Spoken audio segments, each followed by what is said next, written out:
चलिए हम लोग देखेंगे मारुति सुजुकी को। आज हम लोगों ने मारुति सुजुकी में देखा है काफ़ी अच्छा एक मूव। उस मूव को समझेंगे, वो मूव क्यों आया है। बिफोर दैट हम लोग देखते हैं फटाफट इसकी वो 4 चीज़ें जो हमेशा हम लोग हर एक स्टॉक में देखते हैं। That is history, fundamentals, technicals and lastly हम लोग देखेंगे price forecast with news and all. So चलिए स्टार्ट करते हैं with the part of history. अगर बात करें मारुति सुजुकी हमारे इंडिया में काफ़ी समय से है। 2003 से ये कंपनी हमारे मार्केट में है और इसने काफ़ी अच्छी ग्रोथ लगातार दिखाया है। ओके, अगर वैल्यूएशन वाइज बात की जाए तो 150 के अराउंड से ये स्टॉक आज के वक्त में 10,900 के आसपास टॉप मार के आ चुका है। जो फर्स्ट टॉप था वो फर्स्ट ऑफ ऑल मैं अगर बात करूँ यहाँ से 2007 में बना था, सेकंड टॉप बना था 2009 में, देन उसके बाद एक टॉप बना है 2017 में। 2017 के बाद इस स्टॉक में काफ़ी अच्छा फॉल आया था। इसने EMA 20 को टच किया था जाके 2020 में। ओके, 2017 से 2020 तक फॉल ऑलमोस्ट हम लोगों का 3 साल का एक फॉल अच्छा खासा मिला है हमें। उसके बाद इस स्टॉक ने फाइनली एक इस लेवल को ब्रेकआउट करके क्लोजिंग भी दिया है। अब बात ये आती क्या ये स्टॉक यहाँ से कंटिन्यू करेगा या इससे नीचे फॉल करेगा। ये 6 मंथ का आप देख रहे हो, क्वार्टरली पे अगर हम लोग देखा जाए तो एक सपोर्ट हमको मिल चुका है जहाँ से इसने एक बार प्राइस रिजेक्शन की कैंडल बना रहा है। अभी ये क्वार्टर स्टार्ट हुआ है, क्वार्टर एंड नहीं हुआ है, तो इसकी कोई अभी वैल्यू नहीं है इस कैंडल की। अगर हम लोग मंथली पे देखेंगे तो शायद हमको ये वैल्यू मिलेगी। ये हमारा मंथ कंप्लीट हो गया, कल 1 फेब है हमारा और बजट का सीज़न है अगेन। तो बजट के सीज़न में ये ध्यान देना ज़रूरी है कि कौन से स्टॉक्स में किस में वैल्यू आई। बजट से रिलेटेड बात हम लोग यहाँ पे नहीं करते हैं, वो ज़्यादा बेटर होगा। चलिए जो इंपॉर्टेंट है उस पर ध्यान देते हैं। मारुति सुजुकी में ये जो फॉल आया, इस फॉल में एक रिकवरी जस्ट आज के दिन में हमें मिली है।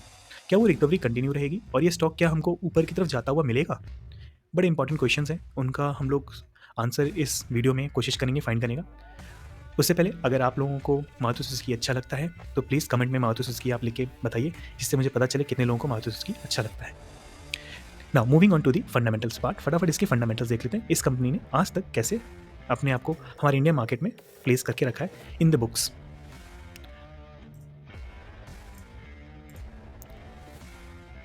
सो आई होप आप सभी को पता है हमारे मार्केट में मारुति सुजुकी के बहुत अच्छे और पुराने ब्रांड्स अवेलेबल हैं। ओके, अगर आप गाड़ियों की बात करें एक स्मॉल सेगमेंट से लेकर एक हायर सेगमेंट में ये कंपनी की आपको गाड़ी मिल जाती है। ठीक है, तो क्या क्या कंपनियों के कौन कौन सी गाड़ियाँ अवेलेबल हैं आप देख सकते हो यहाँ तक।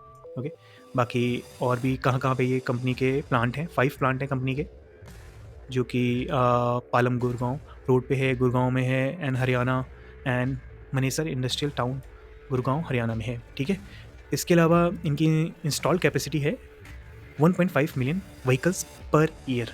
ओके, ये 1.5 million vehicles per year produce कर लेते हैं। ओके, मैन्युफैक्चर करते हैं।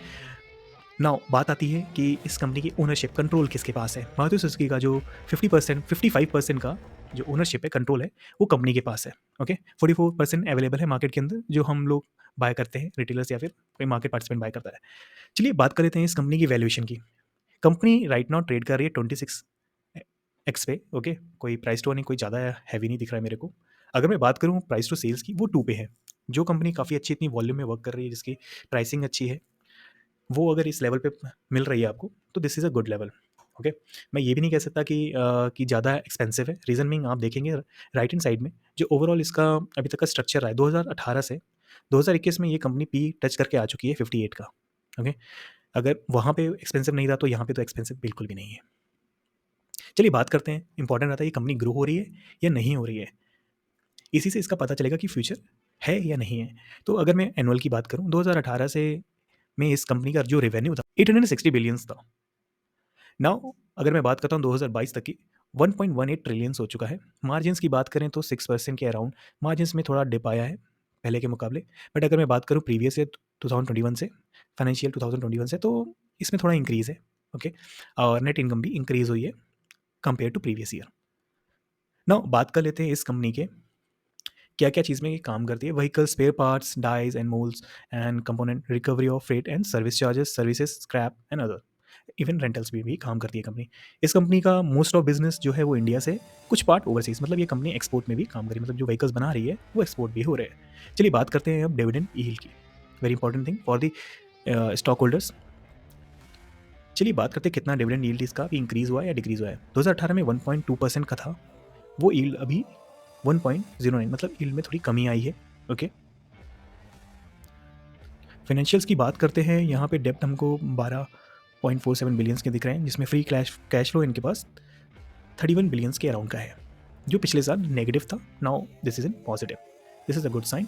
चलिए फटाफट बात कर रहे थे इस कंपनी की book value, which is very important for अस.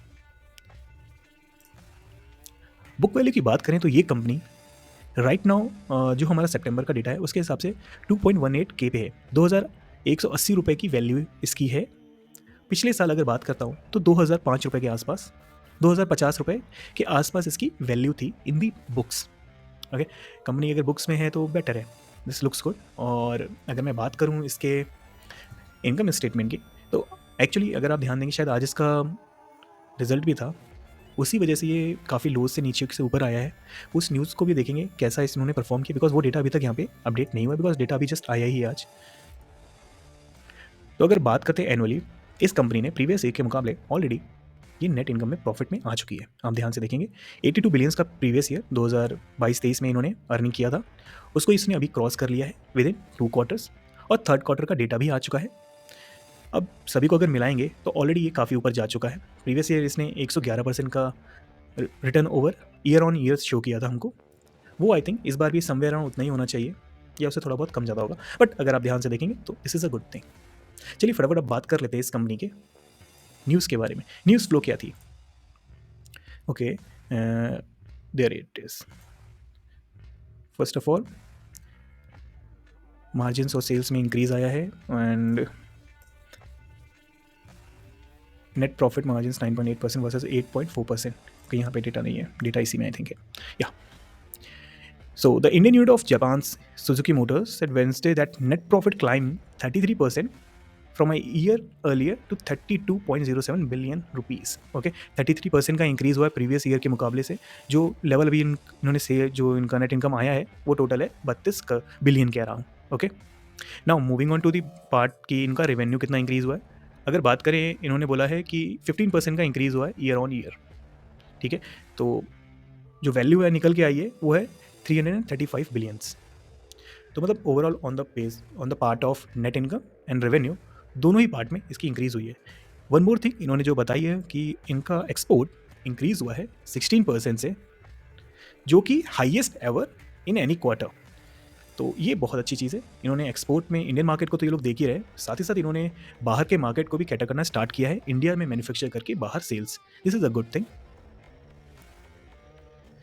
सो अगर मैं न्यूज़ की बात करूँ तो न्यूज़ ने इसको रेस्पेक्ट किया है, न्यूज़ ने वैल्यू अच्छी दी हुई है, तो यहाँ पे अच्छी खासी बाइंग आई है. इस लेवल पे आप देखेंगे हमारा एक फॉर्मेशन भी क्रिएट हुआ है, और इस फॉर्मेशन में इस स्टॉक ने अच्छी खासी एंट्री देके एक अच्छा एक रिबाउंड दिया है.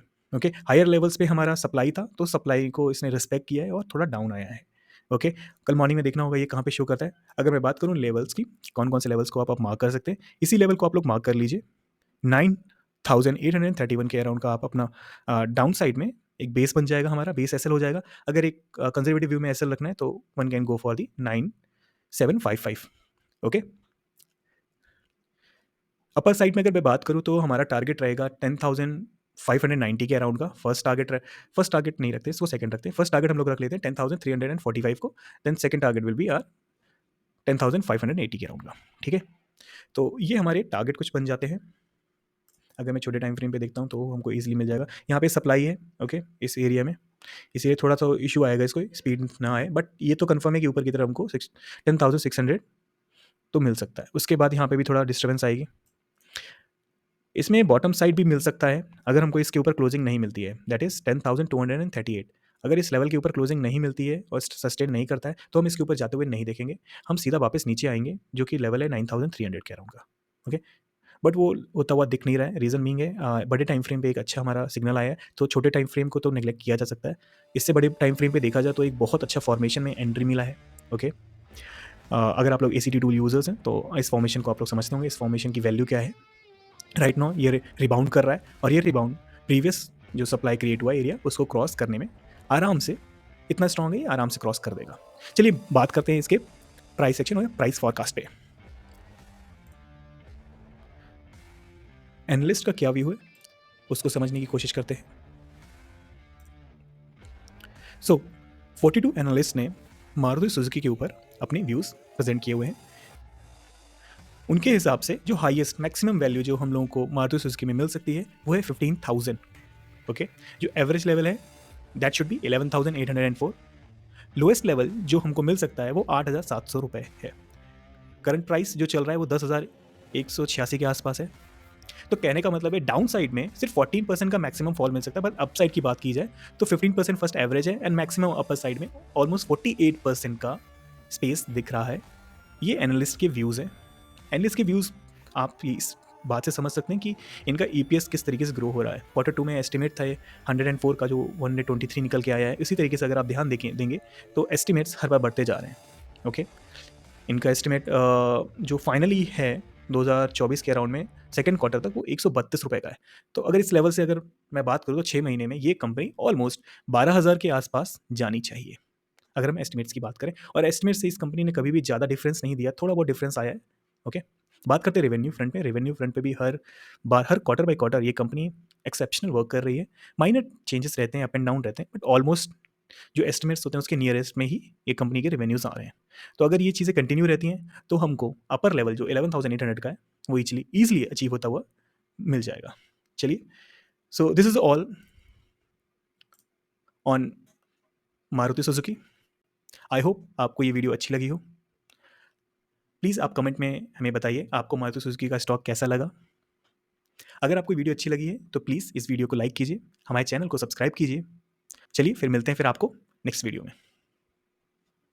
This video is intended solely for educational purposes, and we do not offer trading tips or advisories. The content presented reflects our best knowledge, and we have no intention of causing harm to anyone's reputation or opposing any specific views. We welcome suggestions and emphasize that the video represents our perspectives on the discussed topic. We have been a NISM-VA certified mutual fund distributor for the past 7 years. NISM was established in 2006 by the Securities and Exchange Board of India (SEBI). We are not SEBI registered financial advisors. We request all the listeners to do their research before mobilizing their money or making any financial decision.